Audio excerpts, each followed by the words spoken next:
Good evening, Superintendent Kuntz, members of the school board, and members of our community. Thank you for the opportunity to speak with you tonight. My name is Jeremy Gomez, and I'm honored to serve as the athletic director for Dripping Springs Independent School District. Tonight, I am presenting the findings of a proactive Title IX self-audit of DSISD athletics. The purpose of this review was to evaluate our athletic programs through the lens of gender equity, student access, and program sustainability, while identifying any areas that may require continued monitoring or improvement. This self-audit focused on Dripping Springs High School athletics, as well as the Dripping Springs and Sycamore Springs Middle School athletic programs. The audit reviewed three major Title IX components. First, I examined participation opportunities, ensuring that girls have equitable access to sports offerings and roster opportunities. Second, I considered levels of competition, which includes whether girls' teams receive equivalent competitive opportunities such as varsity, JV, freshman games, and tournaments. Third, and most extensively, I reviewed other athletic benefits and opportunities, including facilities, locker rooms, equipment, coaching assignments, scheduling, travel, publicity, and athletic training services. The self-audit identified several major strengths. Dripping Springs ISD demonstrates a strong culture of athletic participation for both boys and girls. With over 2,600 students at the high school, 1,054 of them participate in at least one sport. Of that 1,054 student athletes, approximately 46% of those are female, which is equivalent to the female enrollment of the high school. At the high school and middle school levels, girls have strong opportunities in volleyball, cross country, soccer, basketball, track, tennis, and cheer, supported by excellent feeder programs from our both middle schools. In addition, the high school also offers softball, swimming, wrestling, and powerlifting. The district also demonstrates strengths in coaching quality and community support of girls' athletics. Programs such as girls' volleyball, soccer, and softball have visible competitive success, with both volleyball and soccer winning state championships in recent years.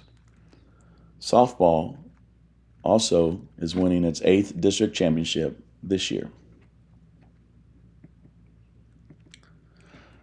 At the same time, the audit identified a few areas of emphasis that deserve continued monitoring. First, facility equity remains an important monitoring point. As a district, we not only need to ensure that facilities between male and female sports remain equivalent, such as field conditions, batting cage access, locker rooms, and dugout upgrades, as in the case of baseball and softball. But we also need to ensure that sports that share a common facility, such as volleyball and men's and women's basketball, all have equal access to their shared facilities. This is especially important in the late fall when basketball season begins and volleyball is entering the playoffs. Conflicts have arisen between gym availability between volleyball and women's basketball, mainly due to them having the same athletic period. A second important area is the emergence of interest in wrestling and the need to have a separate women's wrestling program. In the past 2 years, the number of female wrestlers at DSHS has tripled in size. To accommodate the amount of space needed for the increase in participation, there is a need to separate the boys and girls wrestling teams, athletic periods, and practice times. A third important area is publicity and media visibility. Equity includes not only physical resources, but also digital recognition.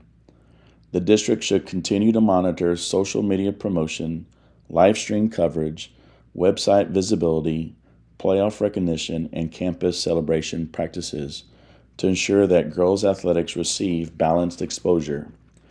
For example, the visibility of a Lady Tiger playoff run in volleyball, soccer, or softball should reflect the same level of district communication support as the boys' football program and their recent playoff appearances. Lastly, it is important that we continue to monitor gender representation. While Dripping Springs offers broad athletic access, annual review of enrollment percentages compared to girls' athletic participation rates should remain a district expectation. Based on the self-audit findings, I recommend several action steps. First, implement an annual Title IX participation audit cycle using enrollment and roster data from both middle school and high school athletics.